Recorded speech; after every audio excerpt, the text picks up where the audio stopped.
walang problema. Pero ang isip mo gumagawa. Ito ang totoong dahilan. Pagod ka na ba sa kakaisip? Kahit wala namang nangyayari, yung tipong tahimik ang paligid. Pero maingay ang utak mo. Iniisip mo kung tama ba sinabi mo, kung may nagawa ka bang mali, kung may galit ba sa'yo. Kahit wala namang malinaw na dahilan, paulit-ulit mong binabalikan yung mga bagay na tapos na. Yung mga sitwasyong wala ka ng kontrol at habang ginagawa mo yun, ikaw lang ang napapagod. Tandaan mo, hindi lahat ng iniisip mo totoo. Minsan, kwento lang yan ng isip mo.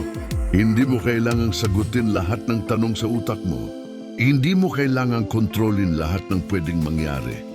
Minsan, ang kailangan mo lang ay tumigil at hayaan silang dumaan. Minsan, hindi sagot ang mas maraming iniisip, kundi ang marunong kang tumigil. Kung nakarelate ka, comment mo tama na. Like, share at subscribe para mas marami pang matahimik ang isip.